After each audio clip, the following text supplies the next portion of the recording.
Hello, everyone. I'm Mike Donnelly with Barrier Free Contractors, and this is the Accessible Barrier Free Home channel. This is also combined in this case with the Accessing My Home podcast, so we get two for the price of one. We're speaking and collaborating with some of the best experts in the mobility world, advocates and promotions that are fantastic with accessibility solutions for those with mobility challenges. Today, we're speaking with Kevin Berry, owner of ADA Consulting of Southwest Florida, LLC, and a former director of the ADA Advisory Council of Southwest Florida. He's an expert on the needs of accessibility in both residential and commercial locations. Hey, Kevin, thanks for doing this with us today. Good morning. Good morning. How about you giving us your perspective today on accessible web design? What do you think just give us your expertise on that, please. Well, the web design, which has become in our generation as the new and upcoming way of businesses advertising, businesses and letting people know that they exist and what they have to offer. And so to make that accessible to everybody, it's inherent upon businesses to make their web design compatible to people that have a disability, people that are blind or visually impaired or deaf or hearing impaired. And so that everybody gets take advantage of their advertising and their business. What specifically can you get into in regards the actual web itself? What are you experiencing? Well, in the actual web design, and you can imagine if you can, and I tell people that it's easy to simulate someone being disabled. Close your eyes when you open a website. Can you hear what's being said? And the other factor is that if you can hear or not hear, can you read everything that's on it? And things that have music playing or have animated caption with sound. If you're deaf, that doesn't do very much good to somebody. But if you're blind, especially if your computer can't read the website, it's totally useless to people that are blind. And we're talking anywhere from 10 to 15% of the population out there. And contrary to people's belief, people that are deaf or blind or visually impaired have money, and they want to spend the money, and they want to travel, and they want to do the same things as everybody else does. So that's why it's inherent upon a business to reach out to these people as well. What are you hearing specifically from people that you advocate for? Give me an example or a couple examples of people's frustration with not having full accessibility.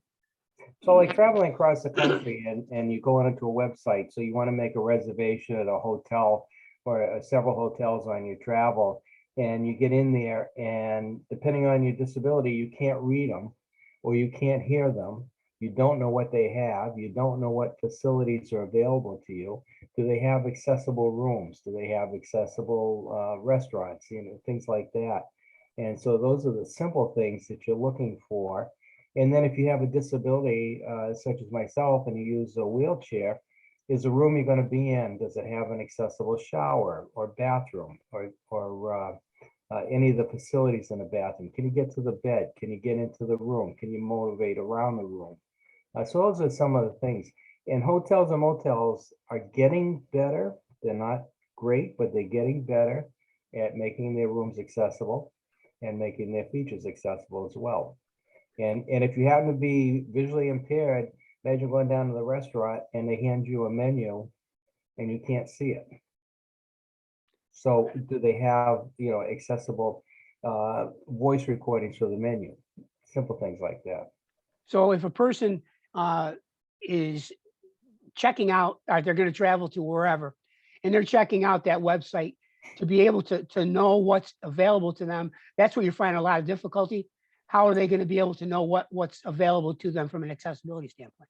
Yeah, and it starts with prior to your trip, and you're going onto your websites and you're looking for accommodations on the route of travel.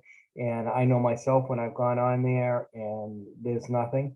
So going to the national websites are terrible because they have no idea. All they want to do is rent the room.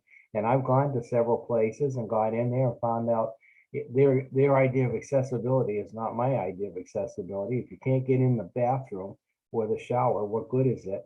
And we did stay at one place and it was an accessible room. And to get from where the beds were, we had to actually close the bathroom door, go out into the hallway, turn around, open the bathroom door because it opened into the room, Oh, and then geez. open the door, and so like at 3 o'clock in the morning, that's not the most accommodating way to get into the bathroom. And so, yeah, and the hotels, oh geez, we're really sorry. Well, no, you're not, because if you were, you would have known better. And so what I try to do is, we have a program that we do, a day in my chair.